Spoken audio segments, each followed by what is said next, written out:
the Sons of Liberty, America's first revolutionary secret society. Hello and welcome back to Driftwood Histories. Tonight, our journey takes us back to the birth of a nation. We are not walking the hallowed halls where the Declaration of Independence was signed, nor the battlefields where a new republic was won. We are venturing into the shadows of the American Revolution, into the smoky taverns, the bustling print shops, and the secret meetings held under the cover of darkness. We are seeking a brotherhood of rebels, a secret society born from anger and defiance, a network of patriots who decided that polite protest was no longer enough. They were artisans and merchants, lawyers and brewers, and they were the ones who first dared to turn the abstract idea of liberty into a dangerous and very real course of action. They called themselves the Sons of Liberty. To the British authorities, they were a dangerous mob, a gang of thugs and terrorists. To the American patriots, they were the vanguard of the revolution, the necessary fire that ignited a continent. But who were they, really? How did this secret network operate? And how did their actions, often violent and always clandestine, set the stage for the birth of the United States? So, find your comfortable place. Let the noise of our modern world fall away. Close your eyes and allow my voice to be your guide as we explore the story of America's first, and perhaps most influential, revolutionary secret society.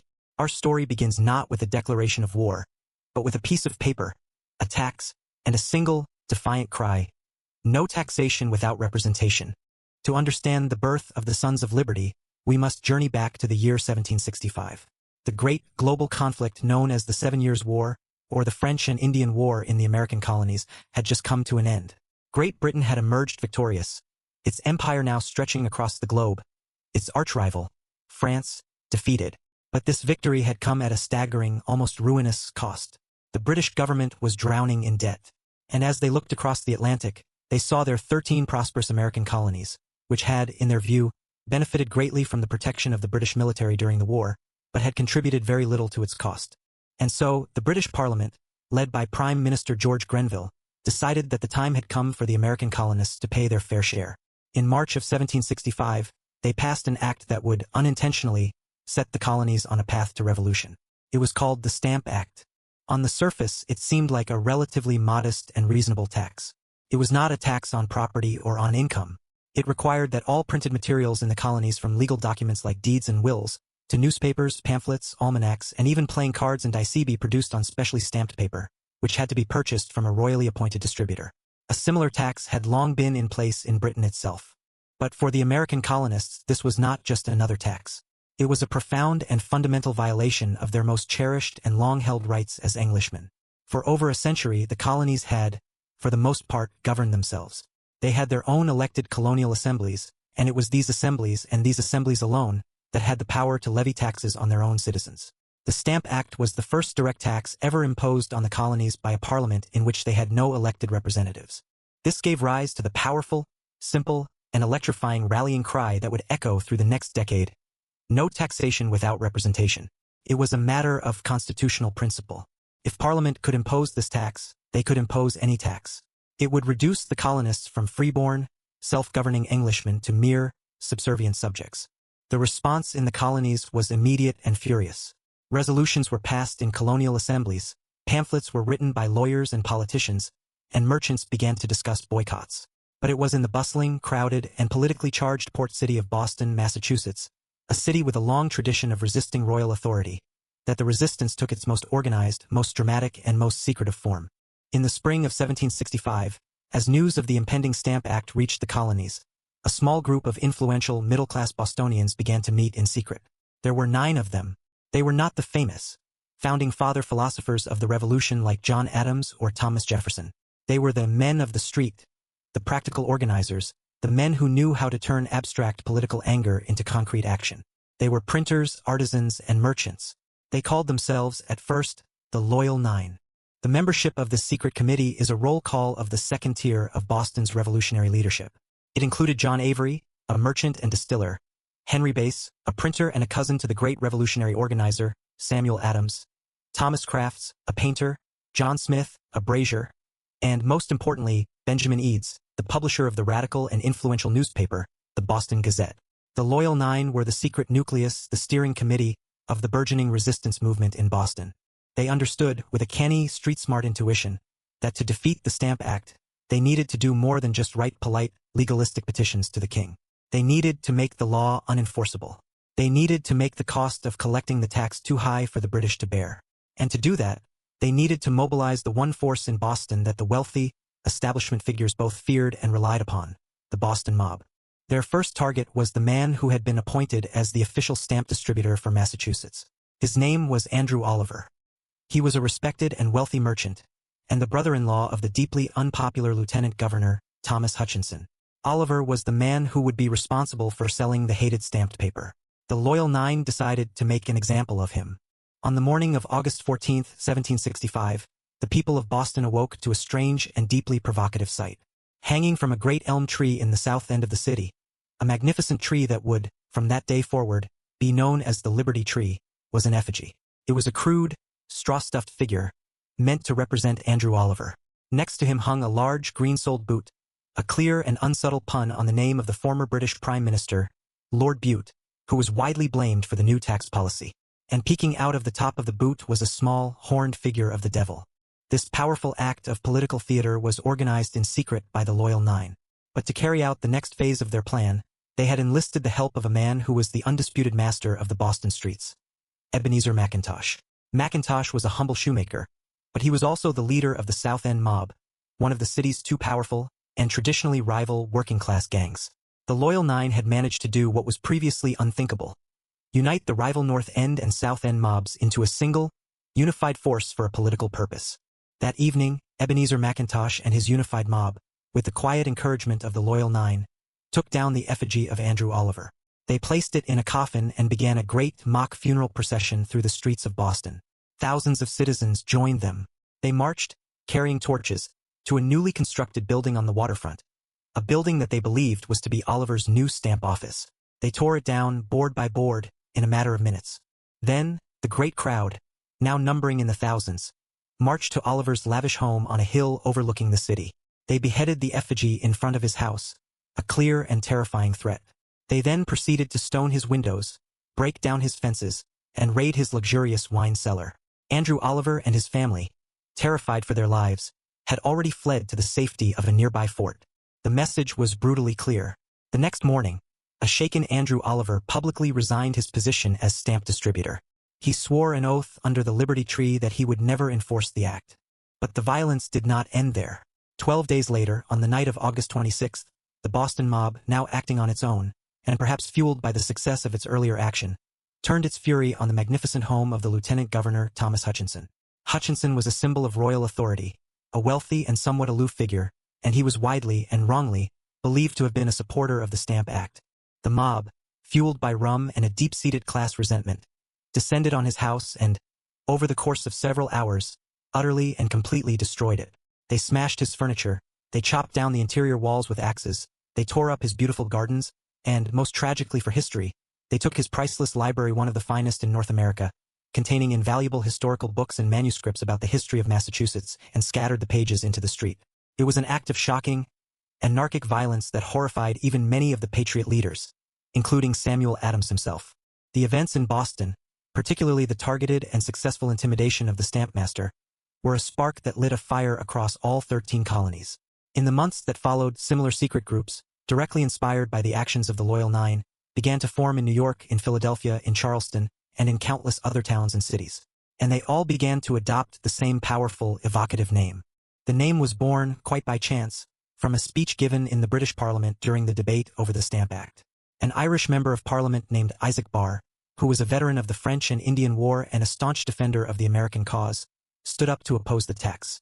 Responding to another member who had referred to the colonists as children planted by our care, Barr delivered a fiery rebuttal. He declared that the colonists were not children planted by Britain's care, but a people who had fled from its tyranny. And he warned his fellow members not to ignore them, calling them, in a moment of rhetorical flourish, these sons of liberty. The phrase was reported in the colonial newspapers and was immediately seized upon by the secret resistance groups. It was a perfect name, a badge of honor. They were not a mob. They were the Sons of Liberty. These were not a single, unified national organization with a central command. They were a loose, clandestine, and grassroots network of independent local committees. They communicated with each other through secret correspondence.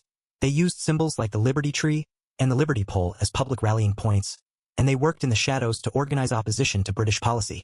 Their members were a broad cross-section of colonial society.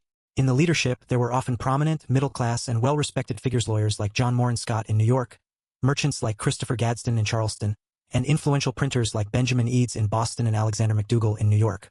But their true strength, their muscle, came from the mechanics, the artisans, the shipwrights, the blacksmiths, the dockworkers, the brewers, the men who could mobilize the power of the street. And overseeing it all, at least in Boston, the man who was perhaps the greatest revolutionary organizer of them all, was the brilliant and tireless politician Samuel Adams. Adams, a cousin of the more famous John Adams, was a master of propaganda and a genius at political organization. While he was likely not involved in directly planning or directing the violence of the mobs, he was almost certainly the intellectual and strategic leader of the Boston Sons of Liberty, the man who knew how to transform raw, chaotic street anger into a coordinated and effective political movement. Faced with this united, determined, and often violent colonial opposition, and pressured by British merchants who were being economically devastated by a colonial boycott of their goods, the British Parliament had no choice. In March of 1766, they voted to repeal the Stamp Act. It was a stunning and almost unbelievable victory for the Sons of Liberty. They had proven that a secret, organized, and determined group of American patriots could, through a combination of political protest and targeted intimidation, successfully defy the power of the British Empire. They celebrated with bonfires, with parades, and with toasts drunk under the Liberty Tree. But the peace and the celebration would not last long. The British Parliament, in the very same act that repealed the Stamp Act, also passed the Declaratory Act. This act, which was largely ignored by the celebrating colonists at the time, asserted that Parliament had the absolute right to tax the colonies and to make laws for them in all cases whatsoever. The battle over the Stamp Act was over. But the fundamental war of ideas and the secret work of the Sons of Liberty had only just begun. The repeal of the Stamp Act in 1766 was a moment of great celebration in the American colonies. It was seen as a victory for liberty, a confirmation that the voice of the American people, when raised in unison, could be heard even across the vast expanse of the Atlantic Ocean. The Sons of Liberty, who had been at the forefront of the resistance, had won. But their victory was a fragile and temporary one. The fundamental issue, the question of whether the British Parliament had the right to tax the colonists without their consent, had not been resolved. In fact, with the passage of the Declaratory Act, which accompanied the repeal, Parliament had doubled down on its claim to absolute authority. The peace was short-lived.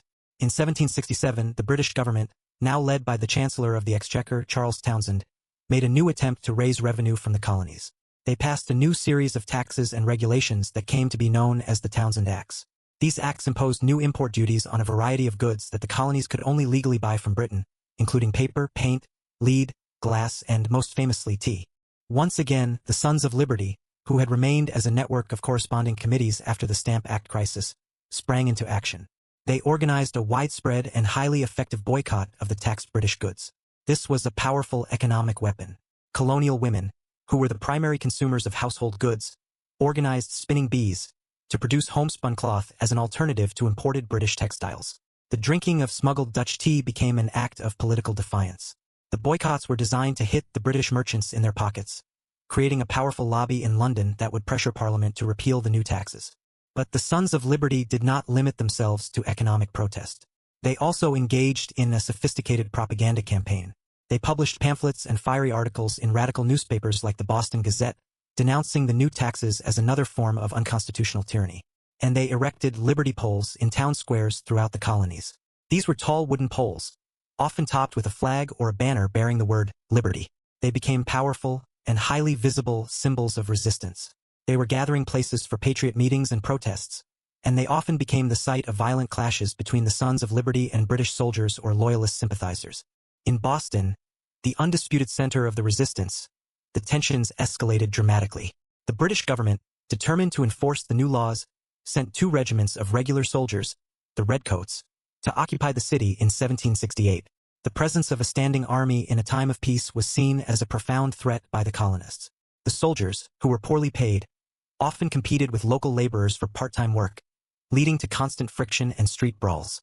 On the cold, snowy evening of March 5, 1770, this simmering tension finally exploded into violence. A confrontation began between a lone British sentry and a group of colonists outside the customs house. A crowd gathered, taunting the soldier and throwing snowballs, ice, and rocks. The sentry called for help, and a small contingent of British soldiers, led by Captain Thomas Preston, arrived. The crowd grew larger and more hostile. In the confusion and chaos, a soldier was knocked to the ground. The soldiers, feeling threatened and panicking, fired into the crowd. When the smoke cleared, 5 colonists lay dead or dying in the snow, including a man of mixed African and Native American descent named Crispus Attucks. This event, which immediately became known as the Boston Massacre, was a propaganda gift for the Sons of Liberty. They masterfully framed the incident as a deliberate, cold-blooded slaughter of innocent citizens by a tyrannical occupying army. An engraving, created by the silversmith and leading son of Liberty, Paul Revere, was widely circulated throughout the colonies. Revere's engraving was a brilliant, if highly inaccurate, piece of political propaganda. It depicted the British soldiers firing in an organized, disciplined volley into a peaceful, unarmed crowd, under the direct command of Captain Preston. It became one of the most iconic and influential images of the entire Revolutionary era, fanning the flames of anti-British sentiment across the continent. Faced with the immense economic pressure of the colonial boycotts and the growing political unrest in the wake of the massacre, the British Parliament once again backed down. In 1770, under the leadership of a new Prime Minister, Lord North, they repealed most of the Townshend Acts. But, in a fateful decision, they left one single tax in place, the tax on tea. It was a small tax, but it was a matter of principle. It was Parliament's way of insisting one last time that they still had the right to tax the colonies. For a few years, a tense and uneasy calm settled over the colonies.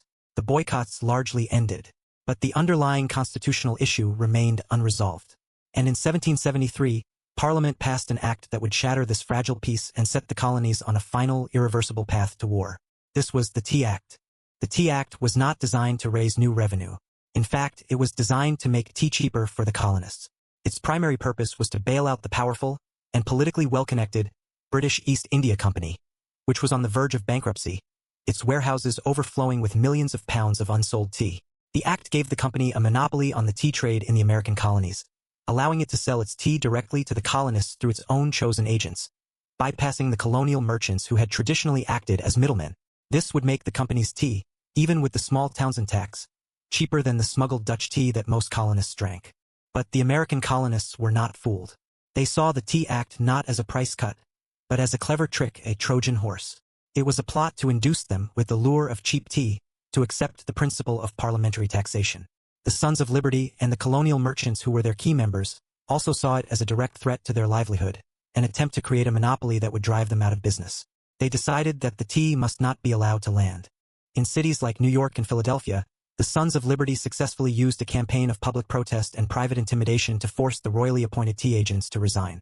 The tea ships that arrived in those ports were forced to turn back to England, their cargo still in their holds. But in Boston, the royal governor, Thomas Hutchinson, a man who was a hated symbol of royal authority and whose own sons were among the chosen tea agents, was determined to see the law enforced. He refused to allow the 3 tea ships that arrived in Boston Harbor, the Dartmouth, the Eleanor, and the Beaverton, leave. He insisted that the tea be unloaded and the tax paid. Under the law, the ships had 20 days to unload their cargo, or it would be seized by customs officials. The deadline was midnight, December 16, 1773. This set the stage for one of the most famous and iconic acts of political protest in all of American history. On the night of December 16, 1773, as the deadline approached, a massive meeting of thousands of Bostonians, perhaps as many as 7,000 people, was held at the Old South Meeting House, the largest public building in the city. The atmosphere was electric with tension. After it became clear that Governor Hutchinson would not relent and allow the ships to leave, the great revolutionary leader, Samuel Adams, stood up and allegedly gave a coded signal. He declared, "This meeting can do nothing more to save the country."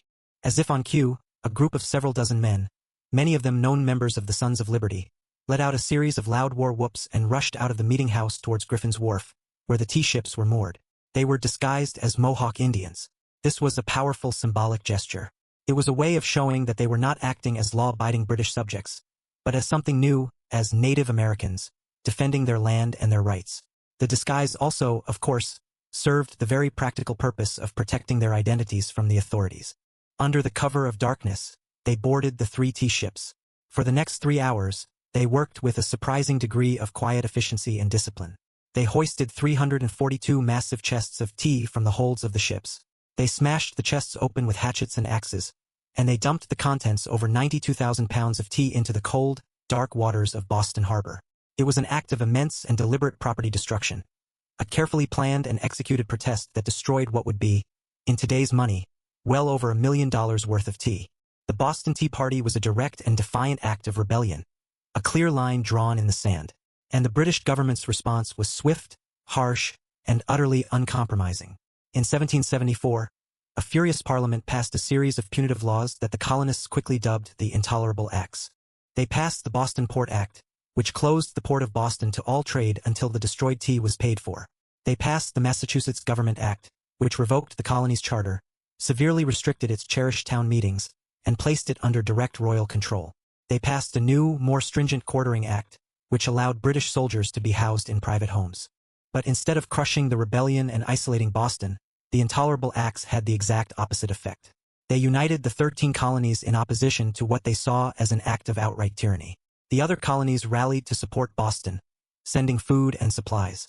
And in September of 1774, in a move of unprecedented colonial unity, representatives from 12 of the 13 colonies gathered in Philadelphia for the First Continental Congress to coordinate their resistance against Great Britain. The Sons of Liberty, the secret society that had begun 9 years earlier in the back room of a printing office to protest a single tax, had now set in motion a chain of events that was leading, inexorably, towards a full-scale revolution and a war for independence. As the 13 colonies moved from protest to open, organized rebellion in the wake of the Intolerable Acts, the role of the Sons of Liberty began to change. They were no longer just a network of public agitators and organizers of street protests. They evolved. They became the clandestine, operational heart of the burgeoning revolution. They became the eyes, the ears, and the nervous system of the patriot cause. Their most important innovation during this period was the formal establishment of the Committees of Correspondence. While some of these committees had existed before, after the Intolerable Acts they became a highly organized pancolonial network. Led by figures like Samuel Adams in Massachusetts and Thomas Jefferson in Virginia, these committees were the secret government in waiting. They used a network of express riders to carry letters and intelligence between the colonies, sharing information about British troop movements, coordinating political strategy, and, most importantly, building a unified sense of American identity and purpose. This was the nervous system of the revolution, a web of communication that allowed 13 separate colonies to begin to act as a single, unified entity. They also formed committees of safety. These committees, which were established in towns and counties throughout the colonies, acted as a kind of shadow government on the local level. They took on the responsibilities of the now sidelined royal authorities. They enforced the boycotts against British goods, which were reinstated by the First Continental Congress. They began to stockpile weapons, gunpowder, and military supplies. And they organized and drilled the local militias, the famous Minutemen, who were to be ready to fight at a minute's notice. And, most crucially, the Sons of Liberty became masters of intelligence and espionage. In Boston, which was now under military occupation, a key figure in this secret war was Dr. Joseph Warren. Warren was a respected and prominent physician, but he was also a passionate and deeply committed leader of the Sons of Liberty. He ran a sophisticated network of spies and informants that included sources high up in the British military command. One of his most important sources, whose identity remains a secret to this day, is believed to have been Margaret Kemble Gage, the American-born wife of the British military commander himself, General Thomas Gage. On the night of April 18, 1775, this intelligence network performed its most famous and most consequential act. Dr. Warren received credible intelligence that the British Army was planning a secret, nighttime march from Boston to the nearby towns of Lexington and Concord. Their mission was twofold: to seize a large cache of Patriot weapons and gunpowder that was being stored in Concord, and, according to some sources, to arrest two of the key leaders of the resistance, Samuel Adams and John Hancock, who were hiding in Lexington. Warren immediately set a prearranged plan into motion. He dispatched 2 riders to warn the countryside.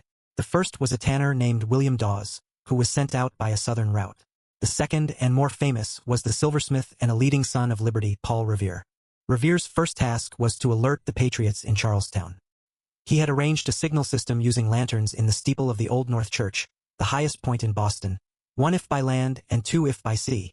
When 2 lanterns were hung in the steeple, signaling that the British were crossing the Charles River by boat, Revere himself was rowed silently across the river, past the watchful eyes of the British warship, HMS Somerset. From there, he began his famous midnight ride.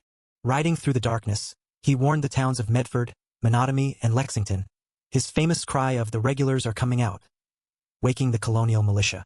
His warning allowed Adams and Hancock to escape from Lexington just moments before the British troops arrived.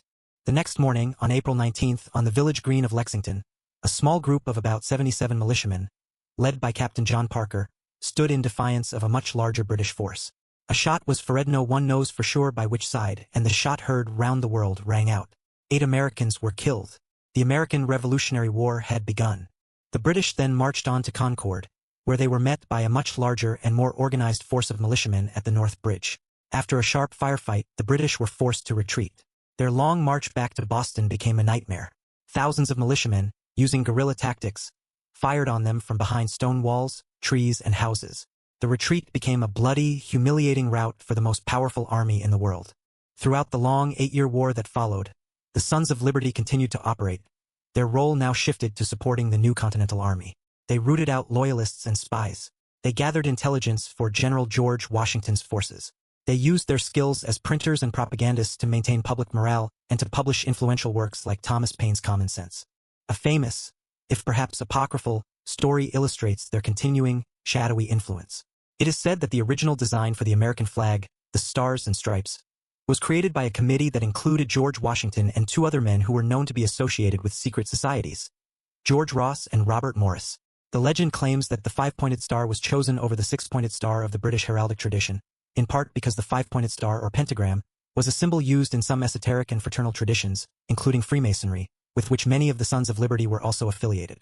After the war was won and the United States of America was born, the Sons of Liberty, their great and revolutionary mission accomplished, officially faded away. There was no longer a need for a secret revolutionary organization. The rebels had become the new establishment. But what is their true legacy? The Sons of Liberty were a complex and often contradictory group. They were patriots who fought for the noble and universal ideal of liberty. But they were also, at times, a mob that used intimidation, violence, and property destruction to achieve their political aims. They were champions of the rights of Englishmen, but many of them, including many of their leaders in the South, were also slave owners, a profound and tragic irony that lay at the heart of the new nation they helped to create. They were not a single, unified, top-down conspiracy. They were, for the most part, a decentralized, grassroots movement, a network of local committees that responded to local grievances. But they were also a highly effective secret society. They used secret meetings, they used coded language and symbols, they used a network of loyal brothers, and they understood the power of propaganda and direct action. They are a powerful reminder that revolutions are not just made by great men giving eloquent speeches in elegant halls. They are also made in the smoky back rooms of taverns, in the noisy workshops of artisans, and in the secret, candlelit meetings of ordinary people who have decided that they have had enough. The Sons of Liberty were the first to take the abstract, philosophical language of rights and liberty and turn it into direct, physical, and often dangerous action.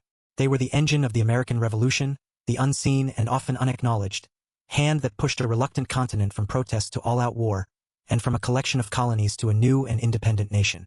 And so our journey into the world of the Sons of Liberty comes to a close. We have explored their origins in the passionate, and often violent, resistance to the Stamp Act. We have witnessed their daring acts of political theater and protest. And we have seen how their secret network of patriots laid the essential groundwork for the American Revolution. We began with the Loyal Nine, the secret committee of Boston craftsmen and merchants who first dared to organize the power of the street. We saw how their movement grew into a pan-colonial network, adopting the powerful and evocative name, the Sons of Liberty. Then, our journey took us to the Liberty Tree and the cold, dark waters of Boston Harbor. We saw how the Sons of Liberty used economic boycotts, powerful propaganda, and dramatic acts of defiance like the Boston Tea Party to resist British taxation and to push the 13 colonies towards a final and irreversible break with the mother country. And finally, we explored their crucial role in the secret war for independence.